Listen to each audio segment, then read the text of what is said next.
con nosotros un gran invitado con este tema, tumores de ovario. Hablábamos en el corte, en el segmento, en el bisturizazo, de cómo se confunde la patología de colon, o sea, la mal llamada colitis nerviosa, que es un síndrome de intestino irritable, con las personas que creen que están enfermas del ovario.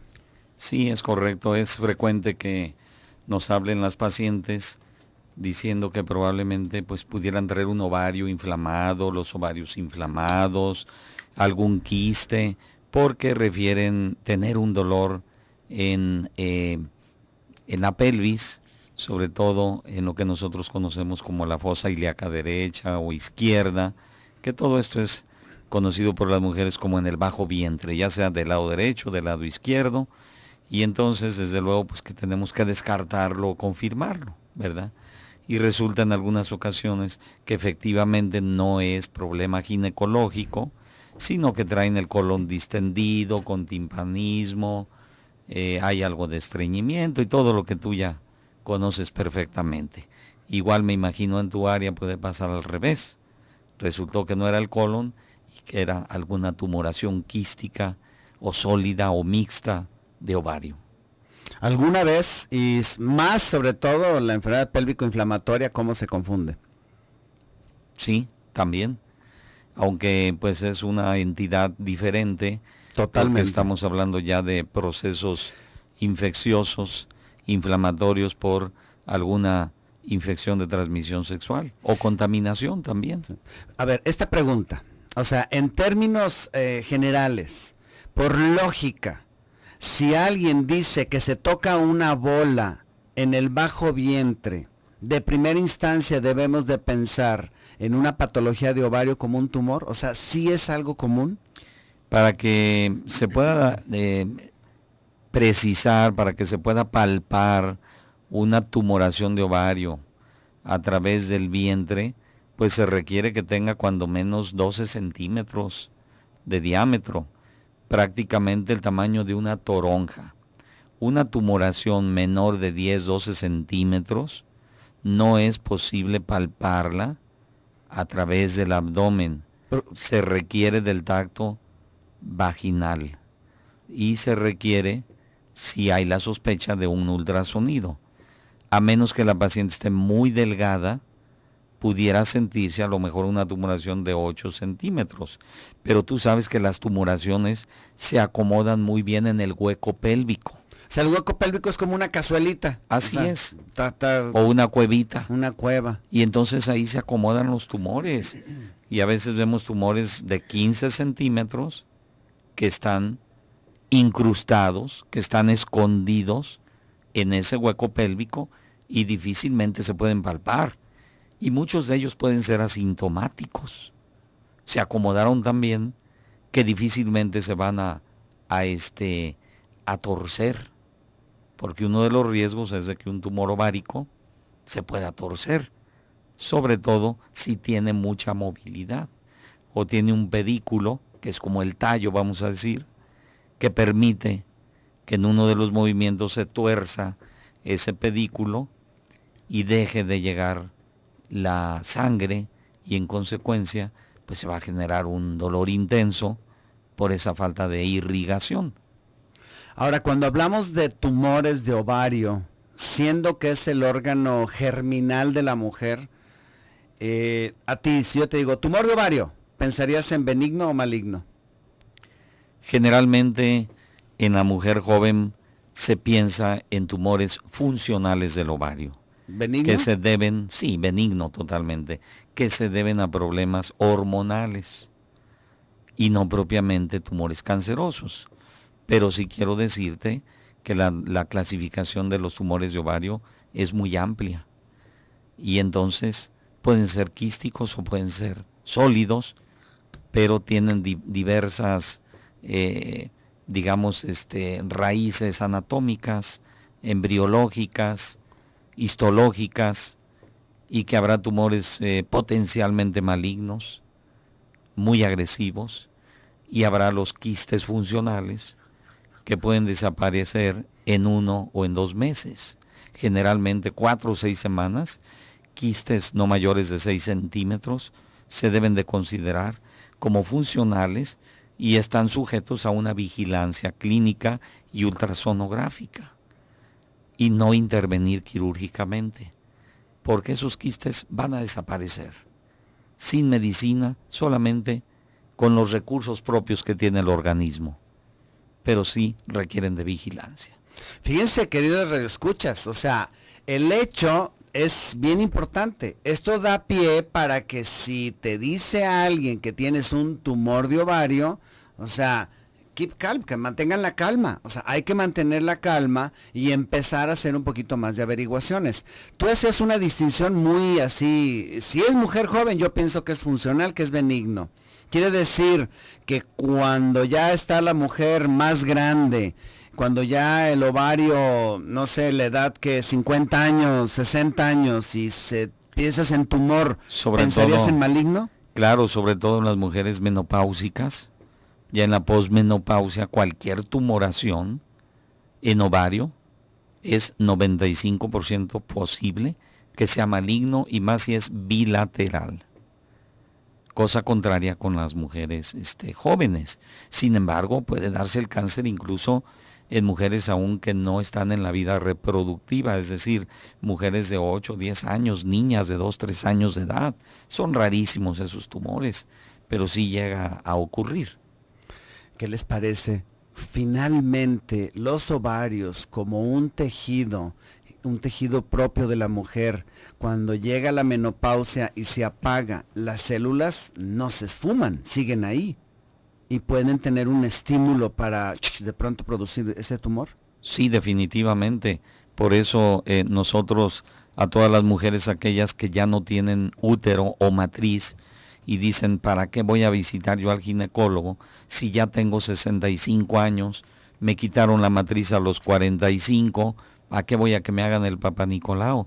No, pero tiene ovarios, tiene huesos, tiene mamas, y entonces la edad donde hay más riesgo de presentar cáncer de ovario o la edad media es alrededor de los 61, 62 años de edad. De tal suerte que la mujer, mientras esté viva, tiene que estar siguiendo, hacerse sus evaluaciones, aunque no tan frecuentes, pero sí, y sobre todo, si tiene historia familiar de cáncer de ovario o cáncer de mama. Son hereditarios ambos cánceres.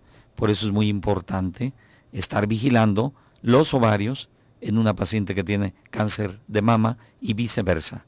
Cáncer de ovario, vigilar también las mamas y conocer el histórico de la familia.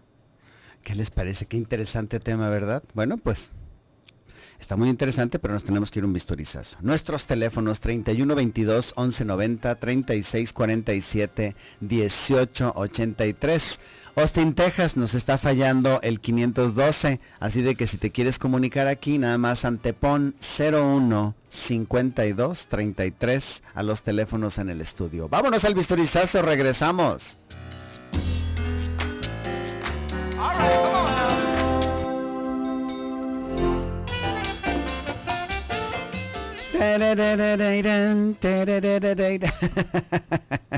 Ya estamos aquí de regreso en su programa Quiero Vivir. Hoy con nosotros el doctor Hugo Briceño hablando de tumores de ovario. Y fíjense bien lo que son las cosas. La revisión es tan importante. La clínica no deja su lugar como primer contacto. Un ginecólogo, para mí, digo, cada quien sus asegúres, aquí tenemos al experto. Un ginecólogo que no hace una exploración completa, bimanual, es decir, que haga un tacto vaginal, que trate de tocar todas las estructuras, yo creo que no me checa en mi mente. Y por otro lado, tampoco me checa en la mente que una mujer no se deje hacer una exploración de este tipo a estas alturas de la vida, en donde estamos en un tercer milenio y en donde reconocemos que, bueno, pues la mujer tiene que hacerse sus chequeos. Sigue teniendo vital importancia la exploración. Ya hiciste el interrogatorio, ya te dijo la paciente que siente como que trae muy inflamada la parte baja del abdomen, que hasta a lo mejor se siente como una bola. Y dices, bueno, pues ahora vamos a revisarla. La exploración física antes del armamento de ultrasonidos, tomografías y todo lo que tenemos ¿sigue vigente? Sigue vigente, es esencial. Es muy importante esa exploración y nos permite tener una idea de si estoy ante un tumor benigno o maligno. Cuando yo hago la evaluación y toco los fondos de saco vaginales, toco la parte baja de la pelvis, me doy cuenta si ese tumor está fijo o no. Me doy cuenta si a la hora de yo aventarlo hacia arriba, desplazarlo, se desplaza como que flota. Entonces, esos tumores que son móviles, que flotan, que no son tan duros, que no están fijos, que no están pegados a alguna estructura, llámese la vejiga, llámese la pared o incluso el recto, estamos ante un tumor benigno y sobre todo si la paciente está en edad reproductiva o es una mujer joven, es mucho más difícil encontrar un tumor maligno. Generalmente son benignos y entonces ya tenemos una idea y posteriormente mandamos a hacer los estudios para ver las características de si ese tumor no es mixto, es decir, que tenga partes sólidas, partes con líquido o bien sea exclusivamente sólido, que esté muy irrigado, que presente papilas, que son pues como crestas, ¿no?, en la superficie, que esté irregular y que tenga líquido ahí en el abdomen, conocido como ascitis. Y de ahí pedimos también marcadores que nos van a orientar. Y a veces nos desorientan también los marcadores porque no son específicos. ¿Verdad? Así decía un maestro mío de medicina interna, le mando un saludo al doctor Hugo Galloso, cuando veía exámenes que no concordaban y era lo que decía, ya ven cómo los exámenes hacen más interesante la ruta diagnóstica. Así es. O sea, sí. Dices, este examen, ¿qué onda? ¿No? Me saca totalmente de balance, ¿no? Cuando tú estás hablando entonces de esta enfermedad, de esta patología, primero, no hay edad para presentar un tumor. No hay edad. Hay preferencias en cuanto hay promedios, a promedios de malignidad. Prevalencias. A más edad, más probabilidad de malignidad. Correcto. A menos edad, más probabilidad de ser benigno. Correcto. Toda la exploración física, no importa la edad, o sea, una mujer tiene que seguirse haciendo sus chequeos. Hoy que la expectativa de vida de la mujer mexicana es de 78, 80 años y que cada día vemos más mujeres de 80 años, ¿sigue vigente la exploración completa de esto? Sí, definitivamente. Deben de estar vigiladas, deben de tener una mejor calidad de vida y deben de ser entonces evaluadas, a lo mejor ya no con tanta regularidad de cada 6 meses, de cada año, probablemente cada 2, 3 años, según la evolución, según el histórico que tenga esa paciente. Pero si tú estás con una paciente que ya tiene un antecedente de un cáncer de mama o bien de un cáncer de ovario, pues tienen que estar sujetas a evaluaciones periódicas por el resto de la vida, para tener más tranquilidad, porque ya ves que de repente surgen otros cánceres en pacientes que ya tuvieron un cáncer de mama o de ovario, claro, o de cualquier otro lado, ¿verdad? Y si ya una vez lo tuviste, pues existe la posibilidad, o sea, hay predisposición en tu una organismo, genética, hay una genética propia que va a desencadenar ese tipo de problemas. Oye, doctor Hugo Briceño, tú que eres el experto, ¿es cierto que hay un tumor de ovario? No sé, tú eres el experto, que se le ven los dientes y los pelos y así que, o sea, que dices, ¿y eso qué es? O sea, como si fuera, pues ahora sí como un bebé que se hayan carcomido ahí, que se lo hayan comido. Sí, muy buena pregunta, ¿qué haces, no es Gilberto? Mito, es realidad. No, es realidad porque el tejido ovárico puede tener componentes de diferentes estirpes histológicos y entonces puede haber tejido ahí óseo, es decir, hueso, puede haber dientes, puede haber pelos, puede haber tejido de tiroides, de alguna otra área, ¿verdad? Y se llaman teratomas, que son teratomas quísticos benignos, pero también existe el teratoma maligno. Pero sí se da. Fíjense qué grueso, ¿no? Digo, teniendo en cuenta que si son células germinales, pues pueden tener estirpes de todo. Así es. Puede producir cualquier tipo de tejido. Así es, tejido de piel, de músculo, de hueso. Te voy a poner el caso y tú me dices qué se hace en uno y qué se hace en otro. Una mujer joven, 17, 18 años, que llega en una forma aguda y tú le tocas una bola y le duele muchísimo. La metes a operar y lo que le encuentras es un ovario que realmente es una pelota como de unos 12 centímetros, torcido. ¿Qué haces? Mira, que no es tan raro encontrarlo. No es tan raro y nos ha pasado. Todos esos quistes o tumores quísticos del ovario, cuando se tuercen, generalmente ya está comprometido todo el tejido ovárico. Tratamos de salvar lo más posible el ovario. Y cuando podemos salvar ese ovario, hacemos lo que se llama la cistectomía. Es decir, retirar el quiste y dejar el ovario. Pero a veces el tejido ovárico ya se comprometió y tenemos que extirpar totalmente. O aquello está totalmente ya necrosado. ¿Qué es ese eso? tejido, como ya muerto, vamos a decir. Por lo mismo que le faltó circulación y a veces con sangre vieja dentro del mismo quiste, y entonces a veces es muy difícil poder salvar el ovario, o podemos dejar una basecita de ovario en algunas ocasiones y tiene capacidad reproductiva. A mí me tocó operar a una paciente que tuvo un quiste de un lado y después tuvo del otro lado, y lamentablemente pues quedó muy poco ovario, pero suficiente para que se embarazara. ¡Wow! Y tuvo 2 hijos. Los ovarios fueron capaces de reproducirse porque quedó buena área de tejido ovárico, ¿no?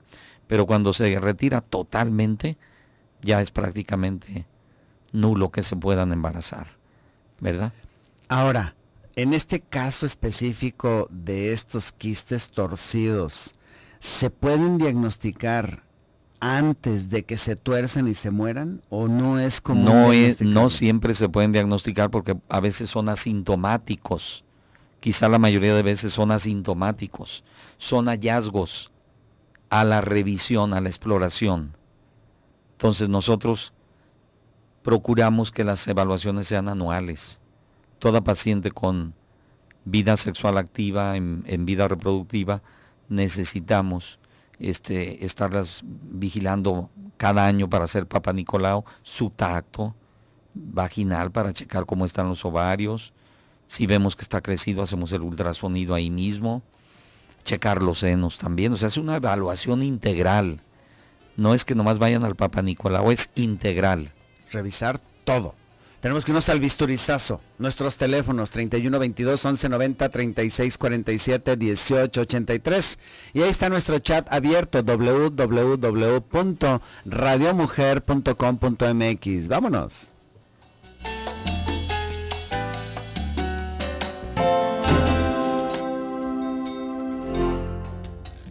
Tarararán, chan, charrán, chan, chan.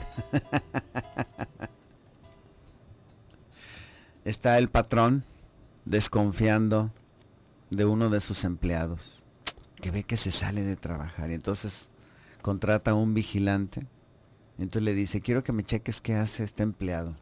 Sí, bueno, entonces ya después de 15 días llega el investigador y le dice, bueno, pues ya le tengo informes.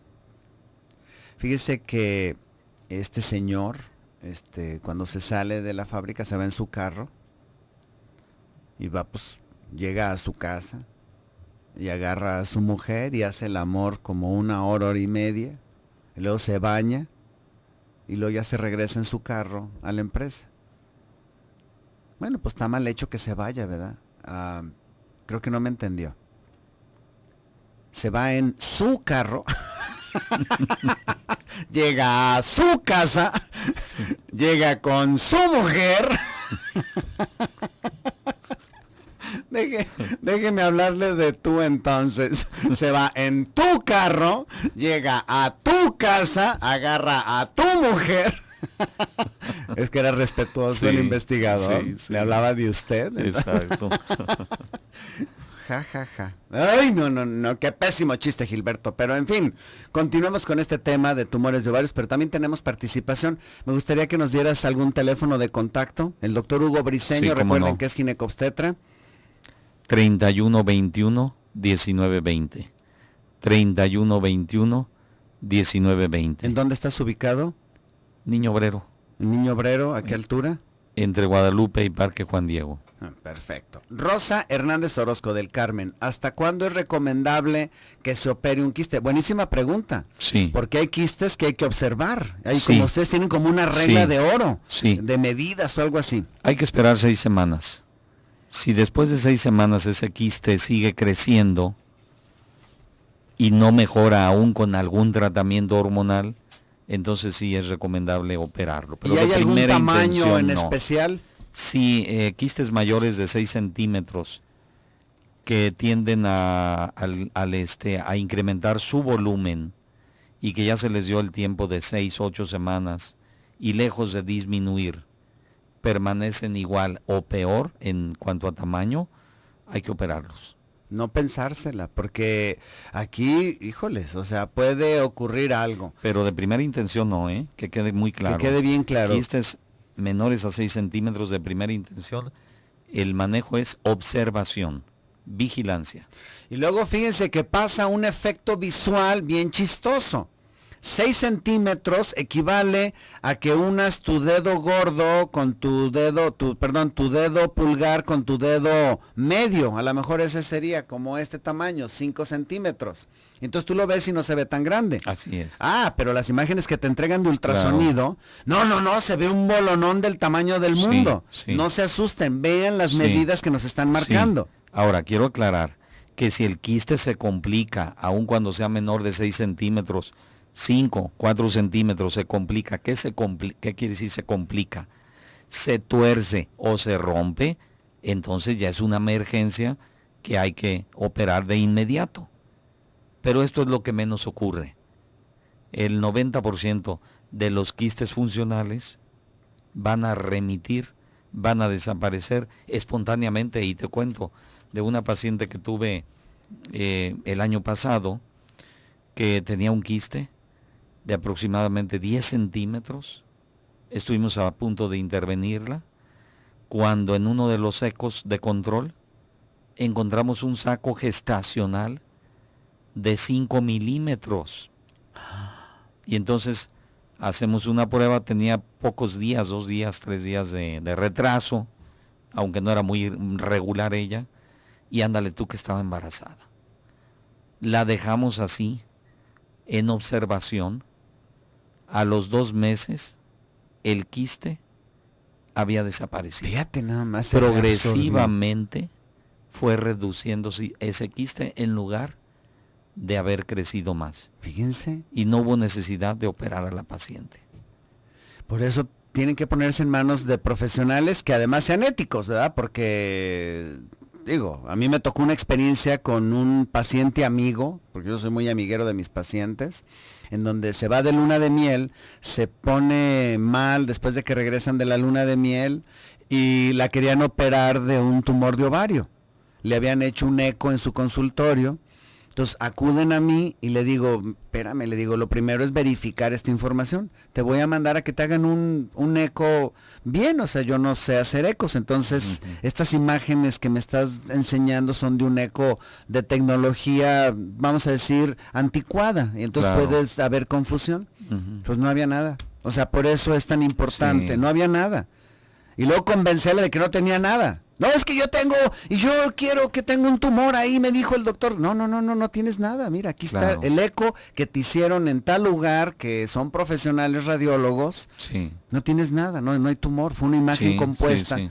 Y así para convencerlos después por la cancerofobia que podemos llegar a tener. Pónganse en manos de profesionales. Marisela Medina. Fui a que me hicieran el Papanicolau al seguro y el médico me dijo que era el último por la edad. Ella tiene 65 años y porque no tengo matriz, pero sí tengo ovarios. ¿Qué opina, doctor? Sí, efectivamente, pues hay instituciones públicas que tienen ya criterios, que tienen programas que terminan a cierta edad y ya no les quieren hacer los estudios por la alta demanda que tienen.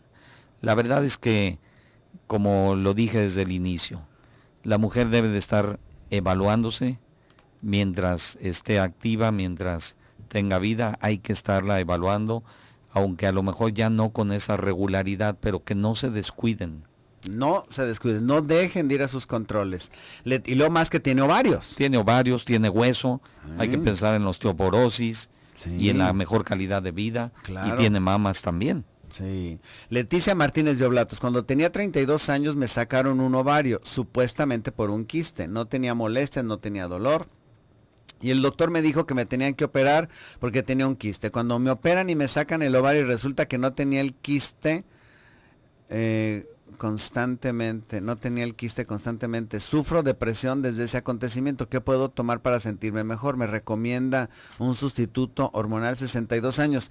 Leticia, pues digo, ya 62 años, pues ya pasó, lo pasado. Sí, definitivamente. O sea, un ovario no quiere decir que dejes de tener funcionamiento del otro ovario. Puede embarazarse.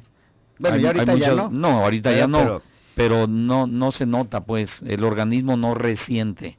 El organismo es capaz de generar ovulaciones con el otro ovario, hace las funciones del otro ovario, como cuando a alguien le quitan de un riñón y le queda el otro sano, tiene capacidad de suplir las otras funciones y no hay ningún problema. Ahora, pero es importante de todos modos que esa señora, para todas las dudas que tiene ella, sea también escuchada por algún profesional, sea orientada para que le dé algún tratamiento, porque a lo mejor está teniendo problemas por su propia menopausia. Sí, ahora, lo que sí es que todas las mujeres tienen derecho a una terapia sustitutiva. Desde luego. Pero se tienen que hacer estudios. Estudios, o sea, su claro. Mamografía, su de la osteoporosis y todo para un tratamiento integral. Niveles de colesterol, etcétera. ¿Verdad? Anónima, de 48 años, anónima mujer. ¿Qué estudio puedo hacerme para detectar una fístula rectovaginal, ya que los gases se vienen por la vagina? ¿Y dónde puedo acudir a realizarme el estudio? Aquí lo que se recomienda es un colon por enema. Así es. Un colon por enema con el bario muy diluido o de plano hacerlo con material hidrosoluble. Sí. Meter una sonda, inyectar y que la paciente puje con la sonda puesta para tratar de descubrir esta fístula con material hidrosoluble. Y hay que ver cuál es la causa, ¿verdad? También. Así es. O sea, ¿qué lo generó? La gran mayoría son divertículos que de pronto, pero tienes 48 años, estás muy joven, habrá que ver qué está pasando ahí. Que no es tan, no es lo común, pero sí piensa uno como cirujano en esa patología. Irma Hernández de Arenales, cuando me levanto en las mañanas me da un dolor en el bajo vientre hasta la rabadilla y me siento inflamada, soy muy estreñida, no sé si eso pueda afectar.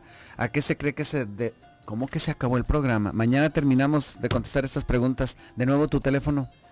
31 21 19 20. 31 21 19 20. Qué bárbaro, se nos fue el programa.